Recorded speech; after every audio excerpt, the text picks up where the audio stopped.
오늘 정유정의 소식으로 서해 브리핑 시작합니다. 정유정은 온라인 과외 앱으로 또래 여성을 만나서 살해하고 시신을 유기했잖아요. 그 전에 과외 앱에서 범행 대상을 물색했습니다. 무려 54명에게 연락을 보냈다고 해요. 가장 중요하게, 가장 집요하게 캐물은 부분, 바로 이 질문입니다. 혼자 살아요? 집에서 발견된 메모장에는 살인을 암시하는 글도 발견됐습니다. 누군가를 해하지 않으면 분이 풀리지 않는다. 무엇 때문에 생겼는지도, 무엇을 향하는지도 모르는 내 안의 화병을 살인을 통해 잠재운 것입니다. 그래서 그날의 발걸음이 이렇게 가벼웠던 겁니까? 명백한 계획 범죄입니다. 우리 사회에 정의라는 것이 구현될 수 있도록 엄벌을 촉구합니다. 차상은 기자입니다. 온라인 과외 앱으로 범행 대상을 찾은 정유정.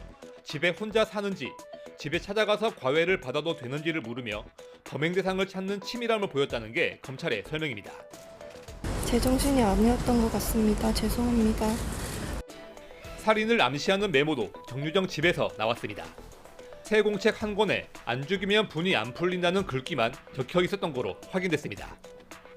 대검찰청 심리분석관은 정유정이 내적 분노를 표출할 대상이 필요했고 사이코패스적 특성이 생각을 행동으로 옮기게 하는데 영향을 미쳤다고 분석했습니다. 정유정이 피해자 시신을 유기하는 과정에서 CCTV에 여러 차례 노출되고 택시기사의 의심을 사는 등 치밀하지 못한 모습을 보인 건 사회 경험이 적었기 때문으로 보인다는 게 검찰의 설명입니다. 미성년자 12명을 잇따라 성폭행한 김근식 기억하시죠? 지난해 10월 만기 출소 예정이었다가 16년 동안 미제 사건이었던 아동 성범죄 가해자로 밝혀져서 현재 다시 재판을 받고 있습니다. 김근식은 17년 전에 13세 미만의 아동을 야산으로 데리고 가서 흉기로 위협하며 강제 추행한 혐의를 받고 있고요. 또 수감 시절에 교도관과 재소자를 폭행한 혐의도 있어서 1심에서 징역 3년을 선고받았습니다. 물론 검찰은 항소했죠. 양형이 너무 적다. 현재 항소심이 열리고 있는데 여기서 주목할 부분은요. 재판부가 화학적 거세, 즉 성충동 약물 치료에 대해 다시 검토하기로 했다는 것입니다. 이거 1심에서는 기각했던 부분이었거든요.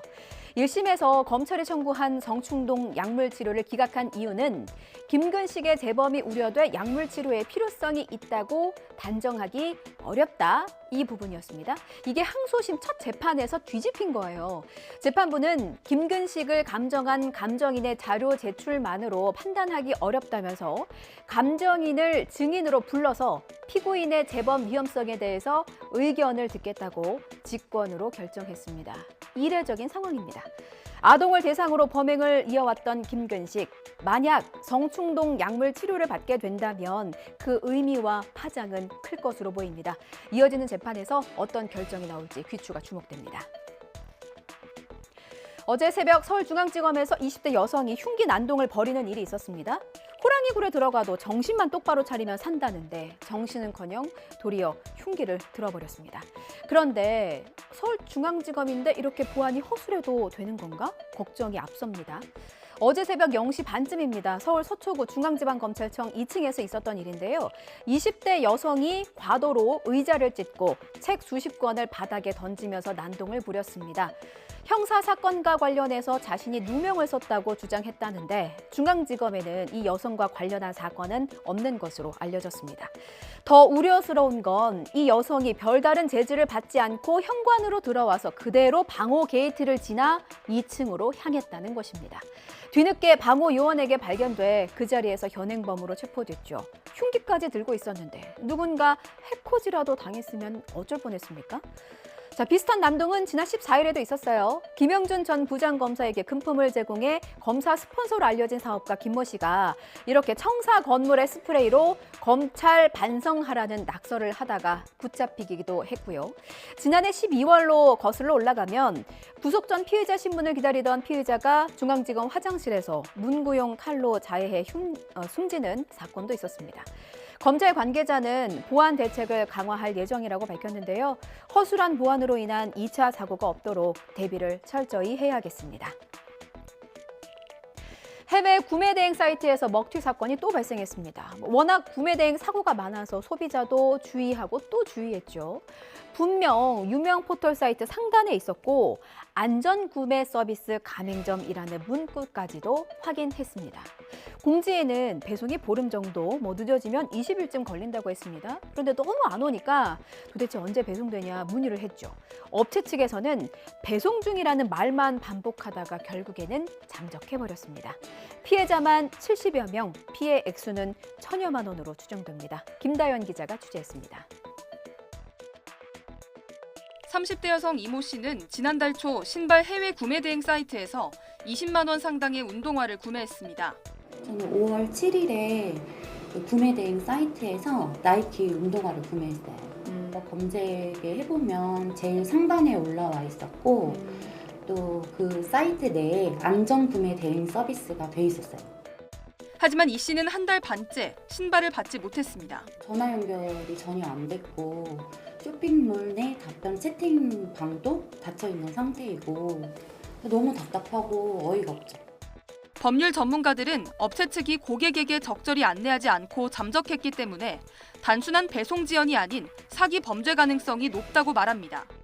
연락을 받지 않거나 그런 경우라면은 배송 지연이라든가 지급 지연이라든가 이런 거로 볼 수가 없어서 사기 행각을 벌였다고 볼 수 있을 것도 같습니다.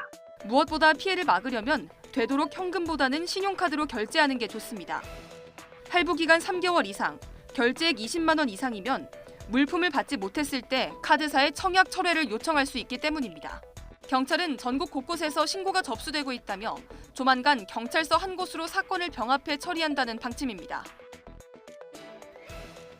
전화금융 사기범들의 수법이 나날이 교묘해지죠. 사회적인 피해도 큽니다. 여러 범죄 조직이 있지만 악질 중에 악질 집단이 있었어요. 2017년부터 130여 명이 이들에게 속아서 200억 원의 피해를 봤습니다. 한 명에게서 뜯어낸 돈만 해도 41억 원입니다. 단일 피해 금액으로는 최대였습니다. 검사와 금융감독원을 사칭해서 휴대전화에 악성 앱을 깔게 하고 돈을 갈취한 범죄자들 국제 공조로 붙잡았습니다. 아직 더 잡아야 돼요. 이문석 기자입니다.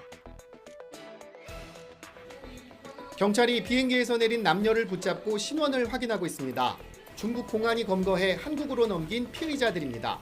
송환된 이는 모두 8명. 단일 전화금융 사기 최대 피해였던 지난해 41억 원 사건과 2021년 21억 원 사건이 모두 이들 소행으로 확인됐습니다. 14억이 대출로 이루어진 보이스피싱 사건이었기 때문에 대출 이자 비용만 한 달에 1,000만 원 이상이 나갔고, 검사와 금융감독원 직원을 사칭하고 휴대전화에 악성 앱을 깔게 해 돈을 빼앗는 전형적인 수법. 그 책상 집기하고 또 우리 검찰기, 또 법복, 또 영장을 이렇게 영장이나 그런 사무 서류 이렇게 비치해 놓고 유도를 하다 보니까